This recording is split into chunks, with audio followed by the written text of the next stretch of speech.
Hello and welcome to my YouTube channel. This is about sobriety. It's about having a relationship with the higher power. That I've been to thousands of 12-step meetings, and I see newcomers, and more times than not, they've got a problem with the God thing. It says in our Bible, Alcoholics Anonymous, it says that this offers a spiritual awakening. So if it offers a spiritual awakening, that means we're spiritually asleep. Really, we don't have a relationship with God. And if we say we do, it's not one in action. It's not built in action. It's built in the Word. So people who are saying that they have a relationship with God, but it's not in an action.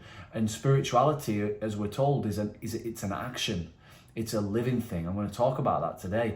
We call it a program of action in Alcoholics Anonymous. And my conscious contact with this journey for me, from not wanting to hear about God to now that I explore and I go to churches and Christianity, Messianic Jew, Buddhist, you name it, I'll go to it, because I'm always seeking.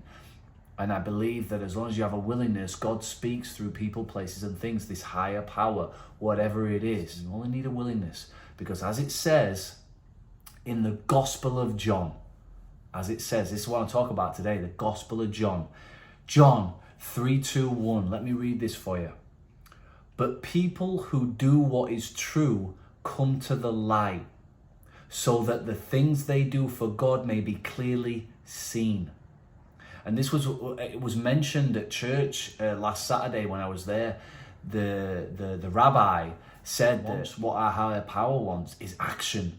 It wants truthful action. And in John 3:2-1, it says, people who do what is true come to the light. You cannot help but come to the light. If you do what is true, you will come to the light. You will walk away from darkness and you will come to the light.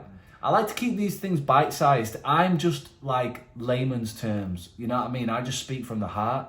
But these things speak to me, these little bits, these little nooks and crannies that I can get involved in this spiritual word, in this religious text. I see things and I go, that's right. It was written thousands of years ago, but it's true, man. When you do the right thing. I mean, that's the slogan of 12 Steps, 4 words, do the right thing.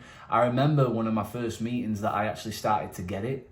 So from being 16 to 28, when I was 28, I remember being in a meeting and a guy called Marty G was sharing, and he had many years, I forget how many, but over 10 years of sobriety in this specific addiction. And he said, I was recently at a dinner, a fellowship situation, and I was sat with a bunch of people from all the fellowships, and he said there was hundreds of years sobriety combined between everybody there. We were talking, he said, we were talking and we were saying, what's this thing all about? What's it all about? It's not, just stopping the addiction. It was about doing the right thing. Who would have thought it? I remember Gamblers Anonymous was the big one for me. I've got here I've got the tattoo, the GA tattoo. I don't know if you can see it there on the screen, but it's like the fishing rod and the higher power. It's what got me. I can't, this thing, it's mad. And it's like a ladder. It's like reading books. You can't go to level 20 if you're a level 1 reader. You have to go to level 2. You can't go to level 20. Even if level 20 is perfect and it's beautiful and it's the way, I'm not going to understand it. I'm not going to appreciate it. I won't have earned it. I need to go to level 2. And there was all these little levels and little things that I've gone through to get to where I am today, making a YouTube video and talking about the Gospels. Trust me, if you'd have asked me just a few years ago, I'd have said absolutely no chance that I'd have been doing this. Doing the truth is not easy. If it was, everybody would be doing it, because it leads you into the light, and that's tough. It's really tough. It's the road less traveled. It's not so popular. And what's the opposite of love? Hate. And it's interesting, the rabbi told me as well last Saturday that the Gospel of John, it's the most loving gospel, but also the word hate is used more than any other gospel. And the word hate is used when it talks about people who are in the dark, people who are in sin, when they see people in the light, when they look at the light, they hate it. I have been where you've been. I have walked that road. I'm speaking from strength, hope, and experience. And this brings me on to the book. What does it say in our book in the layman terms? What does it say to the non-believers, to the people who say that, you know, where I've been, where the higher power is perhaps the room, the higher power is other people, the higher power is a chair leg, whatever you want it to be, just have the willingness. What does it say? Well, on page 83, so we clean house with the family, asking each morning in meditation that our Creator show us the way of patience, tolerance, kindliness, and love. Those are our codes of conduct as 12-steppers. You know, patience, tolerance, kindness, and love. The spiritual life is not a theory. We have to live it. Wow. This is like the Gospel of John, isn't it? 3, 2, 1. But people who do what is true come to the light. They live in it. They live in it. And when they live it, they come to the light. They have a spiritual awakening. Ooh, the only thing this book promises, a spiritual awakening. Unless one's family express a desire to live upon spiritual principles, we think we ought not to urge them. We should not talk incessantly to them about spiritual matters. They will change in time. Our behavior will convince them more than our words. I'll repeat this last bit. Basically, it's saying your family, blood, family through friendship, family through Me Too, family through covenants, your family, your friends, they want to see it. They want to see that example, like the Serenity Prayer.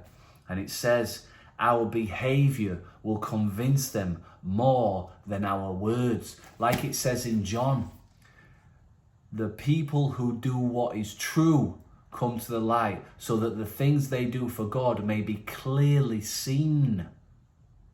Be the example. Shine your light. When you're doing the right thing, other people will notice. I think there's a big cheat code when you look at the 7 deadly sins and you look at the 7 heavenly virtues. You know, when you think of pride and that ego, and you think of the opposite, which is humility, you know what I mean, and gratitude.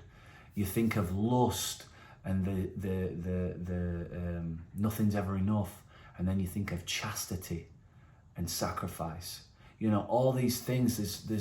There's a cheat code with this literature. It's in us. We feel it. We know how to act.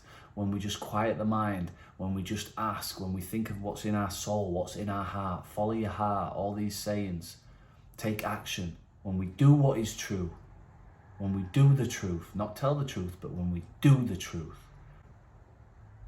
we cannot help but come to the light. And then what an example. We don't need to tell the truth to everyone. We don't need to tell everyone the way.